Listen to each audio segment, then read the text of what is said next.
Hey, y'all, thanks again for tapping into Platinum Eagle Podcast.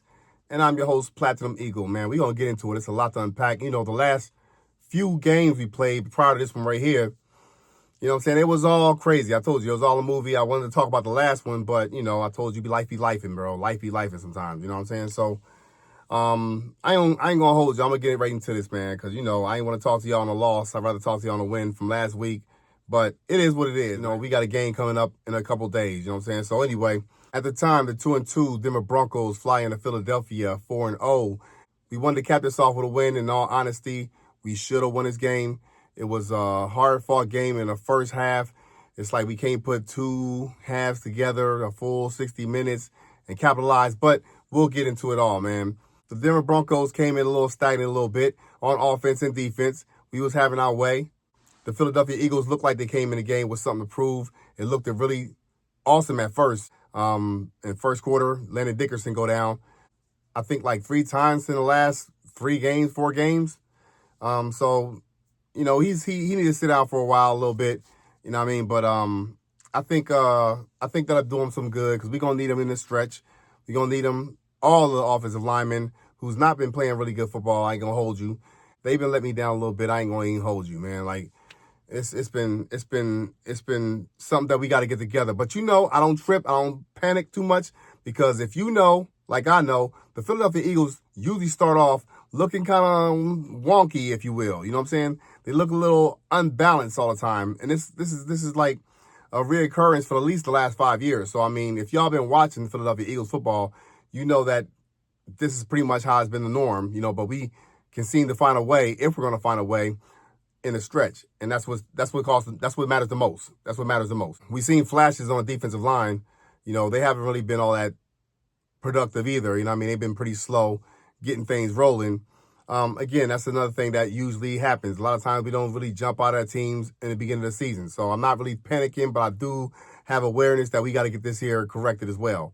Quinyon Mitchell, though, that man is an animal. Do you hear me? That man is an animal, man. He be out there getting after it, man. I like his game, man. I like the fact that he's more so a silent assassin. He might even talk a little something on the field. I ain't hear him talking too much to the opponent this season. You know, of course, we already know what he did to Mike Evans last year. So, and of course, A.J. Brown when he came in the league. So, I mean, but really, I haven't seen it. Even the mic'd up, I haven't really seen him get too much excited in the game as far as, you know, talking too much trash to the defenders, you know what I mean, or the opposing team, rather. But nah, that man, Quinyon Mitchell, Guantanamo Bay, you know what I'm saying? That dude right there is the real deal. I'm so glad we got him on our squad, and I hope we got him for years to come, and I hope he's playing at a high level for years to come. So we got some bright spots surrounding, you know, the loss, if you will. You know what I'm saying? Like we had some bright spots, like we had some bright spots in the wins that we got that was kind of, you know what I'm saying, suspect, but we got them, you know what I'm saying? I ain't gonna give nothing back. They ain't gonna give nothing back. So, you know what I'm saying? I'm gonna take it. But at the same time, like, we got to get this together. We got to get this train rolling. And I understand, like I said, we do this quite a bit. If y'all been watching Philadelphia Eagles football, we often come out like this here in the first 4, you know, maybe 5, 6 games sometimes, you know what I mean? But we'll get it together. I do believe Kevin Patullo, we already know how I feel about Kevin Patullo's scheme and Nick Sirianni's scheme. Nick Sirianni's great at being a head coach, I believe, but I don't think that he's that great at calling plays. I've been said that, and I'm going to stick by that. And like I said, I do apologize to my brother because last year, if y'all watch my videos, I kind of went in on him after that Jaguars game, you know what I'm saying? But anyway, I digress, man. We're going to get into it, man. We got a whole lot to talk about. Zadarius Smith gets his sack in the beginning of the game as well. So that was kind of cool to see. At least we got something going with the defensive line. You know, because we already know Nolan Smith is out. And with his absence, you know, we got to do what we got to do. You know what I'm saying?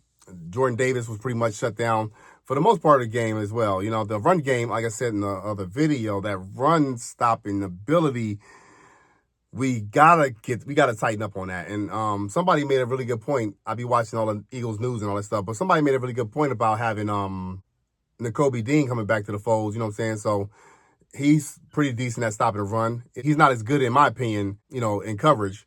Jahad Campbell, though, on the other hand, he's better in coverage. I don't think he's that great at stopping the run. He is good at stopping the run. He's young. I'm going to give him grace. And I had nothing bad to say about the brother. Like he's been a bright spot in our defense.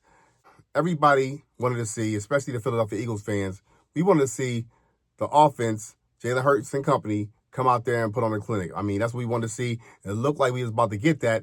At least the first half we got that. Devontae Smith, I think he got like 114 or so yards.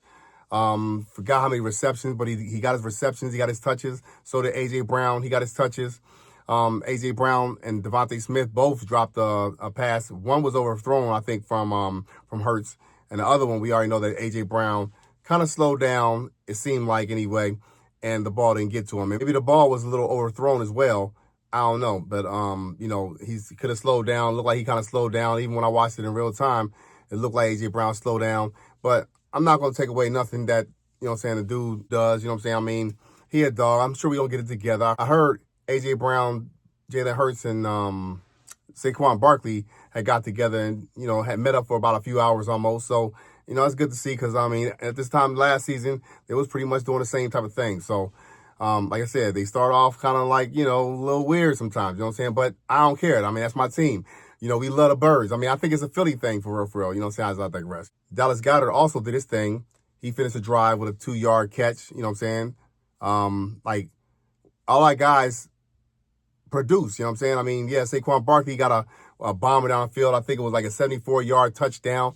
I mean, we was eating. Like, for real, it was a great game from the first part of it. I thought we was going to really run away with this game. I thought we had them where we wanted to. I did have a little bit in the back of my mind, though, that we do play sometimes funny, at least in this season, a little funny in finishing off games or starting off games. I already know that we got 2 quarters in this, first of all. So I expected to see more, especially after the whole A.J. Brown fiasco last week. But it just so happened that, it wasn't enough. I mean, yeah, he got his touches, but we lost. So I thought we was going to win the game. I ain't going to hold you, especially when they scored. I think they got a 2-point conversion in like the fourth quarter, 7 minutes or something to go. I for sure thought that, okay, this is what a championship team does. We're going to rally. We're going to bleed the clock. I thought I'd see a little glimmer of last season, but it wasn't meant to be. The end of the game, the referees, you know how I feel about the referees. I just do not like the way they officiate the Philadelphia Eagles. I said it plenty of times before, and I'm going to say it again. And I'm going to say it again if I have to. I'm going to have to because we got another game. We got plenty more games to go, and this is what they do. Not every referee and crew does the same thing. You know what I'm saying? And I'm not saying that. Most of them do, but some of them, very few of them, are pretty decent. Very few of them, though. And very few games, though, I have to say. And it's crazy, like, when it's most of the time, you're thinking, like, damn, the refs actually did it, call it a good game this time. You know what I'm saying? When that's the,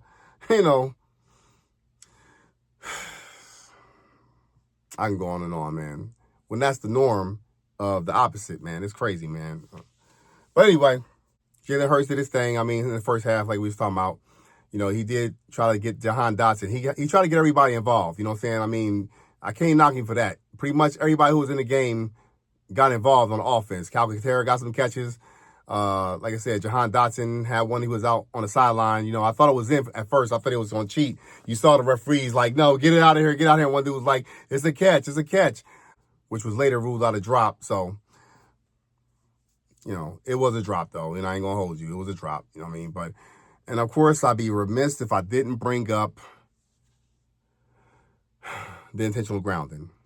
That's the elephant in the room as well. He was in duress. You know what I'm saying? He was actually trying to get rid of the ball. He didn't care who he was throwing the ball to, Bo Nix, that is. Didn't care who he was throwing the ball to. He had to get out there. He was playing hot potato for real. Get it out of my hand. He didn't care who he was throwing to. It just so happened that there was a player in his vicinity, but he didn't see that, and nor was he trying to get it there. No shot of doubt in my mind that he was just trying to get the ball out, and he was just trying not to get sacked.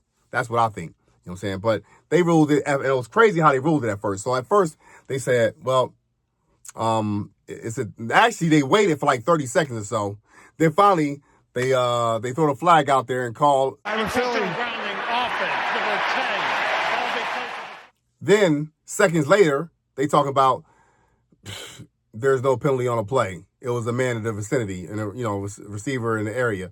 Which was true. I'm not gonna lie, but he was trying to get that ball out there, man. You ain't gonna tell me that. Like I said, if that was the Philadelphia Eagles, they're gonna keep that call the same. They're gonna keep that call the same.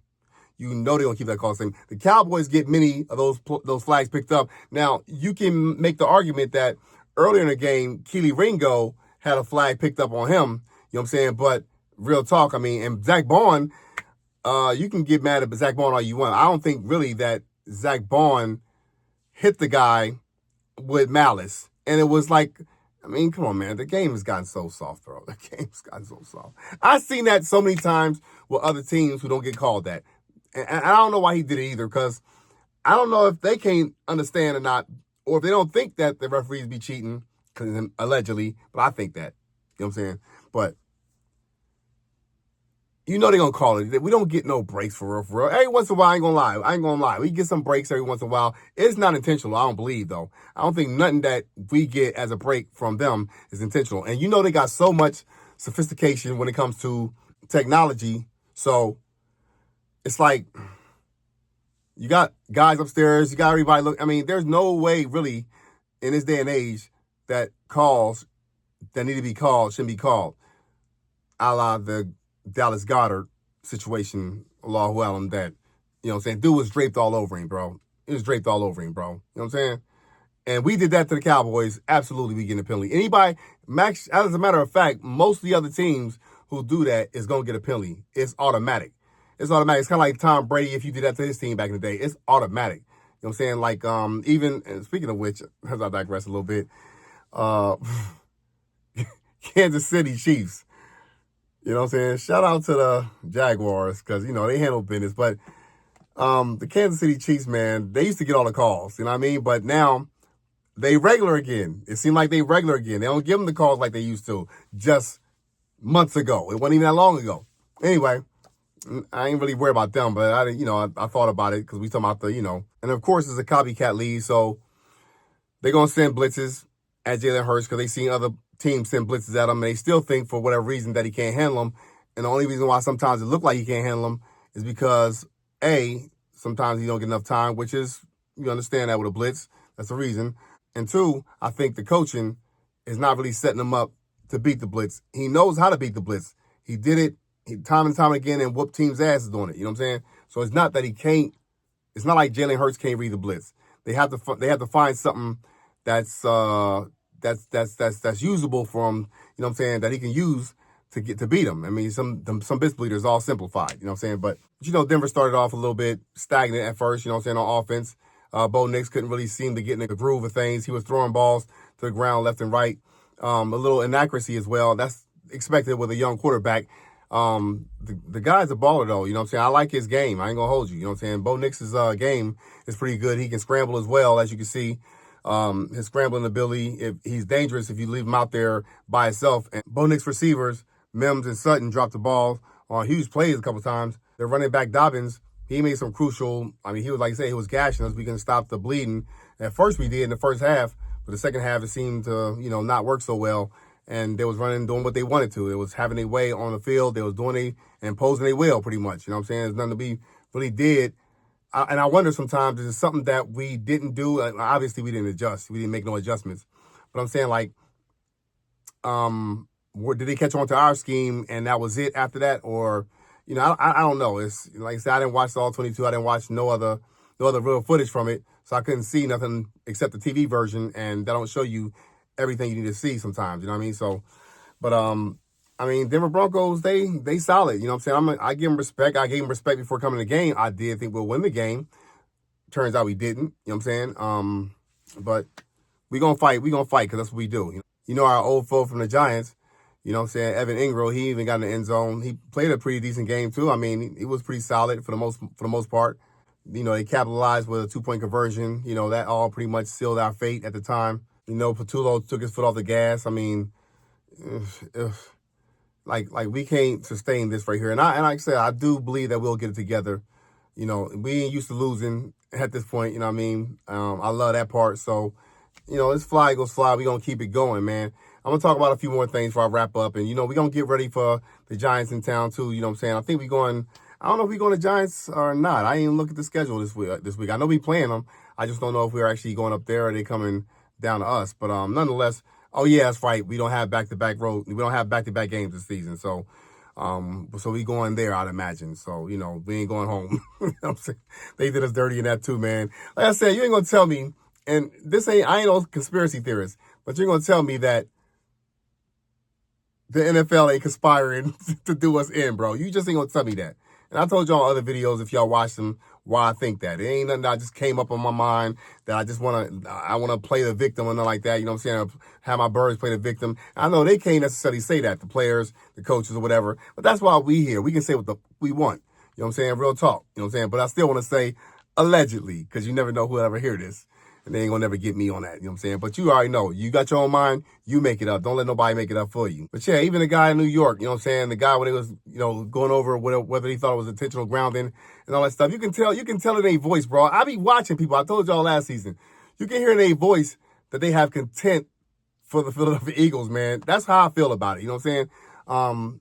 I said contempt. But anyway, that's how I feel about it, man. You know, like, it is what it is, man. You know, I don't know what we did, because can you believe that back in the day, like in the 70s and 80s or whatever, and before that even, the Philadelphia Eagles was like the franchise for real, for real. I don't know if you know that or not, but they was the franchise. They was actually really America's team before they made them, you know. Anyway, like I said, and we are America's team. I mean, who am I kidding? I mean, for real. Who am I kidding? It started up in that good old East Coast. It ain't start down south, you know what I'm saying? It didn't start in Texas, that for sure. You know what I'm saying? But I digress. I'd also be remiss if I didn't talk about this right here. Saquon Barkley having 6 touches on the game. Like what in the what are you doing? Like what in the what are you doing? Seriously, can somebody tell me what we doing? Now I get it, and I heard people's take on it about saying we're starting behind the sticks or whatever. Man, look, you still got to run Saquon Barkley, especially when you got the lead. When you got the lead, and it's not comfortable lead, because, you know, 14 points is really nothing in the NFL anymore. 14 points back in the day probably would have got most of the time. Actually, nowadays, who am I kidding? If you get 14-point lead, you're more likely going to win. However, you know what I'm saying, you still got to play football to keep that lead. And we didn't play football. Kevin Patullo took his foot off the gas, as we already know. And you see I'm a little flustered while I'm talking about it. I thought I have it out my system, but the more I talk about it, the more it comes back to me. But I'm going to flush it because we got another game coming, and this season definitely ain't stopping here. But I got to go over it because I told y'all I will, and that's what I do. You know what I'm saying? But I will say this, though. There's no more undefeated teams in the NFL. We lost. I was hoping the Bills lost as well. I guess I'm hating like that. It is what it is. I don't want nobody better than us anyway. And real talk, ain't nobody better than us. As long as we ain't beating ourselves, man, really nobody can beat us. And if the refs don't cheat us, they don't beat us. And that's facts. I've seen enough of them cheating, and we still a lot of time beat the referees and the other team. We've been doing that pretty much since the beginning of the season, beating the referees and other teams. If y'all been paying attention, I'm sure y'all have. You know what I'm saying? If you've been paying attention, please like the video, subscribe to the channel, and yeah, big your boy up, man. I'm trying to get to 1,000 subscribers. I know y'all got it out there who see my content. I know y'all be seeing it, don't like it, don't whatever. It'll go a long way, you know what I'm saying? And get me that that exposure I need, you know what I'm saying? Because I bleed cream, baby. You know what I'm saying? This fly eagles fly over here. I say EAGLES, Eagles. And it's un-American to hate them. You know what I'm saying? Platinum Eagle Podcast.